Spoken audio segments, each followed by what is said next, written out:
مناسبت کو دیکھتے ہوئے پھر دوبارہ اسی مسئلے کو بیان کرنا شروع کر دیتے ہیں۔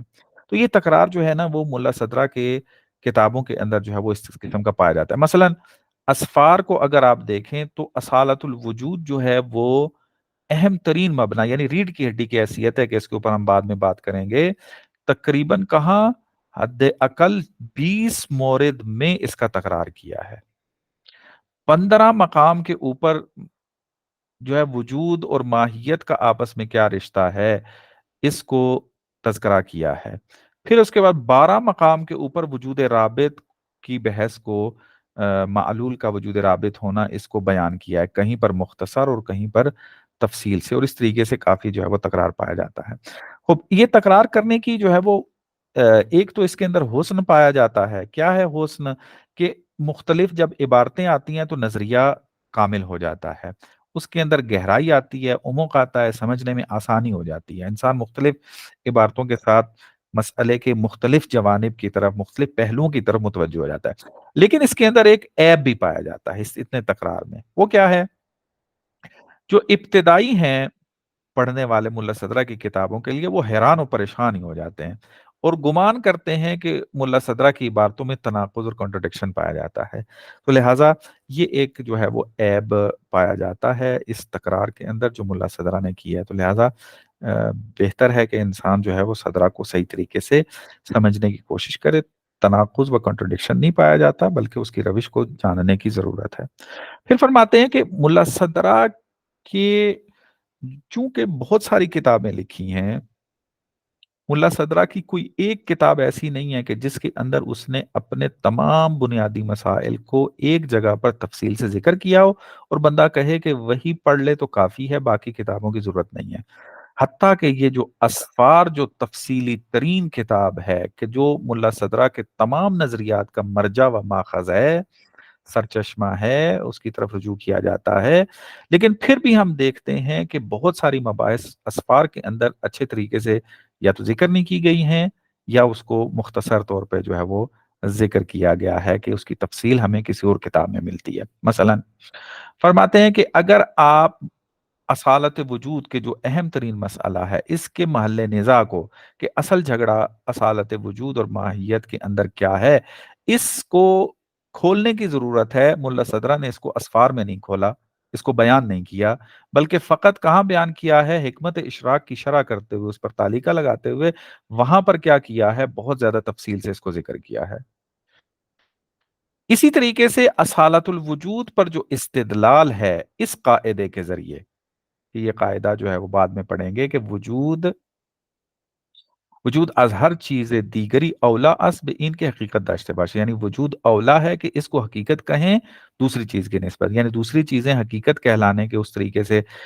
قابل نہیں ہے، وجود اولویت رکھتا ہے کہ اس کو حقیقت کہا جائے، چونکہ اصالت وجود کے ساتھ ہے تو حقیقت پر ریالٹی بھی وجود ہی ہوگی۔ تو اس قاعدے سے جو ہے وہ اصالت وجود کو ثابت کرنا ہے، اس کو کہاں پر بیان کیا ہے؟ مشاعر کے اندر، اسفار میں ذکر نہیں کیا۔ پھر جو ہے وہ سورہ حمد کی تفسیر کے اندر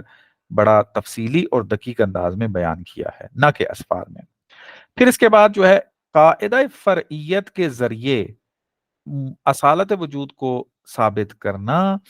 یہ اتنا زیادہ مختصر اور گنگ بیان کیا ہے کہ ایسے لگتا ہے کہ فقط ملا صدرہ نے دعویٰ کیا ہے، استدلال جو ہے وہ ذکر نہیں کیا، یہ اسفار کے اندر ہے۔ لیکن جب ہم المسائل القدسیہ والی کتاب جا کر دیکھتے ہیں، رسالہ جعل الوجود کو، اصالت جعل الوجود کو جا کر پڑھتے ہیں،